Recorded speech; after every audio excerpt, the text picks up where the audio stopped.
Hi, everyone. My name is Peyton Howard, and thank you for joining me today as I share my colloquium presentation. So today, I'm going to talk about what we can do to support childhood trauma throughout the school setting. So first, I want to focus on the importance of acknowledging childhood trauma.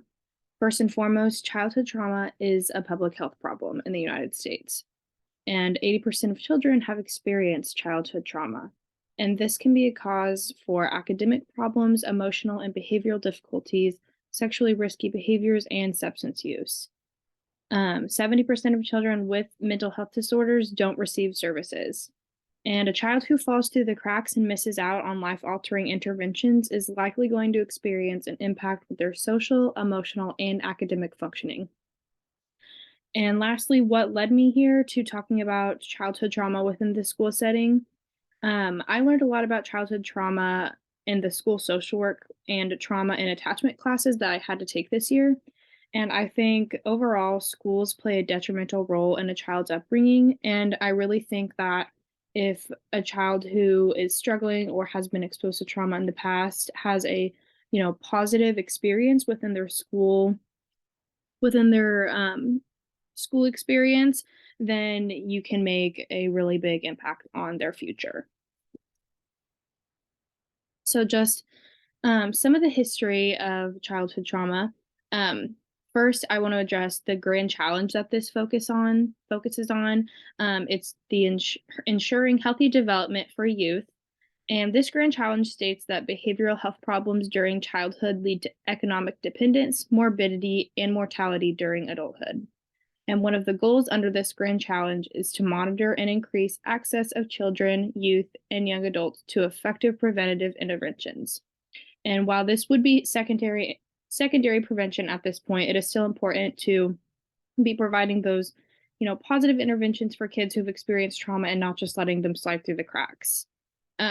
Historically, there has been a lot of uncertainty about childhood trauma within the schools and especially among teachers.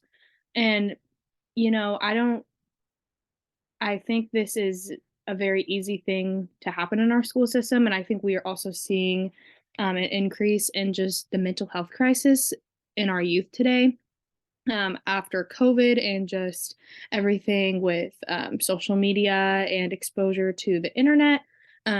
So I think we are just kind of leading the blind right now in schools, and we're just kind of unsure where to go with childhood trauma. There have also been connections between discipline patterns, suspensions, and attendance among trauma-exposed students, so that those students that you were seeing, pop up in attendance or, that are experiencing a lot of discipline at school, it's usually all tied together and that they are, also going to be having problems with suspensions and that type of thing too. And administration frequently looks for ways to gain control rather than implementing interventions of students that are struggling. Traditionally, schools will discipline a student and move on, and they'll never really have any interventions put into place to get to the root of understanding the student. And, right now we're just using the same mold over and over again, which is typically, a slap on the wrist type of thing. Hey, that's inappropriate behavior. We're not doing that. Then after that, ISS, and then typically from there, OSS, and then if it comes to it, expulsion after that.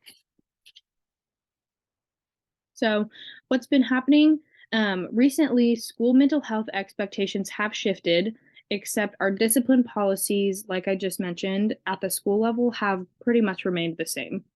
And we're expecting our schools to be a forefront for treatment and interventions for trauma-exposed students. And this makes sense because kids spend so much of their time at school. However, school social workers are often overworked and spread thin from their own caseloads. And in order for schools to truly help children who've experienced trauma, the entirety of school staff will have to be on board to really make a difference. Additionally, in 1993, zero tolerance policies kind of were pushed into schools. And this kind of just completely eliminates asking the question, what happened to you to make you act this way when you're working with a struggling child? Frequently at this point, we started to label children bad or good, which, as we know, that can have some very strong impact on kids. Um, and these zero tolerance policies often follow predetermined consequences that are used for every situation.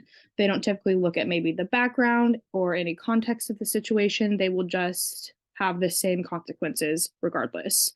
And these zero tolerance policies are supported through security guards, metal detectors, school police officers, and video surveillance.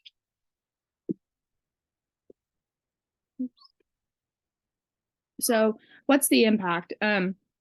Children who have experienced trauma are often lacking connections with adults. Children who've experienced trauma learn that adults can't be trusted, and then this will typically lead to hypervigilance and constantly feeling like they need to protect themselves. And the result of this is having a hard time connecting with the adults, but the connection of a trusted adult is essential for healthy development. Um, Children will often lack an understanding of emotional regulation if they've experienced trauma. And I think a good way of thinking of this is just if you feel something heavy within inside yourself, but you're not sure where it's coming from or why it's there and how to stop it. And I think of an elementary age child, if they're constantly feeling that way and they don't know how to verbalize it or express it, that's going to lead to greater outbursts and, getting in trouble more at school and that type of thing. The impact of a traumatized child also with the way some of our schools are going nowadays could lead to the school to prison pipeline. Schools will often focus on discipline and control more rather than understanding trauma, and this will perpetuate the school to prison pipeline. And then additionally, this is going to have a developmental impact on our kids today. And trauma creates abnormal patterns of neurodevelopment. And then this can lead to a negative functional impact. And additionally, impairment of neurotransmitter systems in early childhood can disrupt normal development.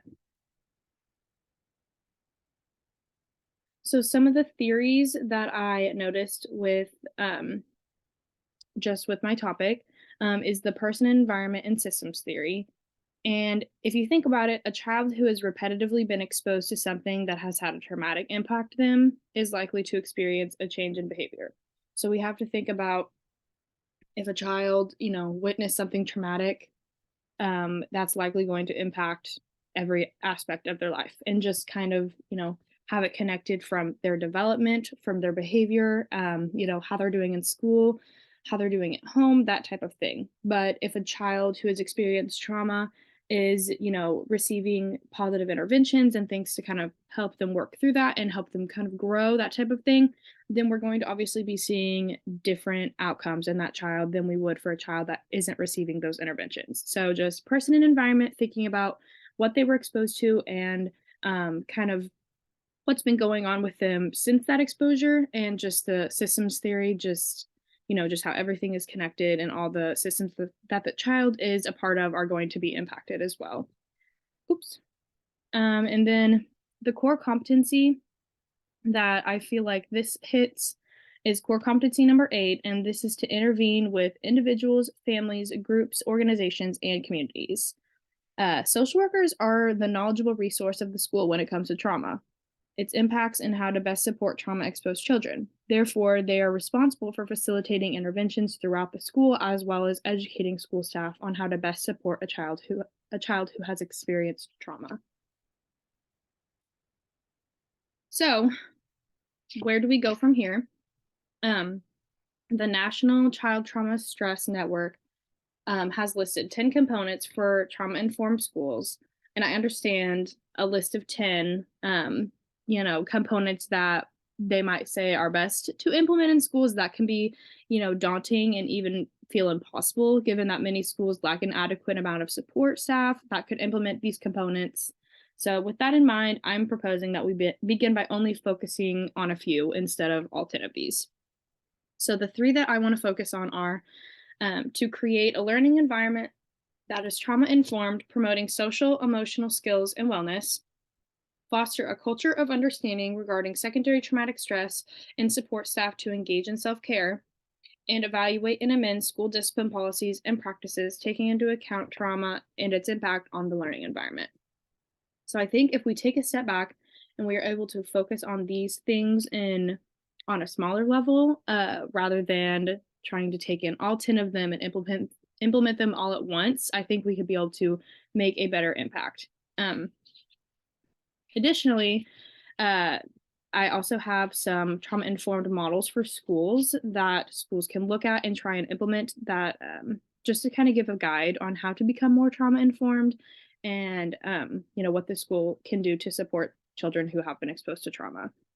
So the first one is the Missouri model for trauma informed schools, and it emphasizes a comprehensive approach to addressing the needs of students. This resource is free, thankfully.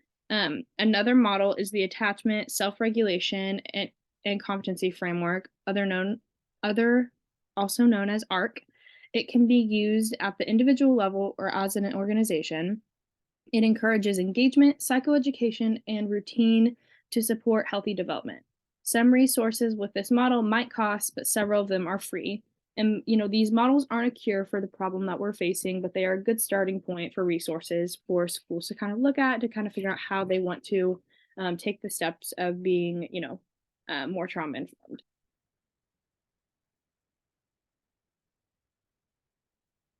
So the role of the social worker, and supporting their school. I'd say first and foremost, the first thing you're going to want to do before you really get into it is you're going to want to educate the rest of the staff in the building, because it's hard to say where staff are at with their understanding on trauma and, trauma informed care and that type of thing. So better to just have a baseline and, a general just education of understanding trauma at your school. So I would say hosting an introductory school-wide training on vocabulary and the effects pertaining to trauma can be very helpful and to kind of get the ball rolling for trauma-informed care in the school. And then next, I think a good idea is to create a trauma care team that the school can, kind of use as a good meeting point for when talking about trauma and that type of thing. And this can encourage involvement of teachers and other staff members at the school. And this team can also focus on evaluating the practices and policies that the school currently has in place for discipline and classroom management. Additionally, they can decide what practices might need to be left behind and which areas need the implementation of new practices around the school. So just kind of having a group of teachers, maybe a social worker involved, even an administrator if they want to be, just kind of as a hub for understanding where their school is at in regard to their trauma informed care. What might need to be changed, what might be a good policy to implement. So someone just kind of doing research, constantly looking at new things, that type of thing, to kind of really have that as a focus for the school. Additionally, the role of the school social worker could be to encourage staff to implement trauma-informed care practices within their own classrooms. So I would even say with this, special education teachers can be great resources in teaching general education teachers about trauma-informed care, because they see so much of it in their classrooms, and just the classroom management style is often different with special education. So just really using them as a resource when talking about trauma informed care. Okay, and so I also have some resources for school staff. So the first one, well, these are just a couple of resources that teachers and staff can refer to for use within the classroom. Even after all this training that they might go through with the school, if they're not a part of the trauma care team, but they might want to continue to educate themselves on how to be trauma informed in the classroom, and just even a little bit more of like social emotional learning within their own classrooms. These are some good resources that they could look towards. So the first one is Treatment and Services Adaptation Center, and they offer free resources for teachers and mental health professionals on how to best support trauma exposed students. And the next one is Trauma Informed Oregon. And this is a guide on trauma to be used by a teacher, and many of the resources that are offered are free. So both of these are websites that can just be, look up, you can type them in on Google and they're right there. It's easy to read, easy to navigate. So that type of thing. And then this is my link that will take you to all of the resources that I used, just a tiny URL. And it also has those resources from the last slide on there as well. So, um, thank you for listening to my presentation, and I appreciate you all being here.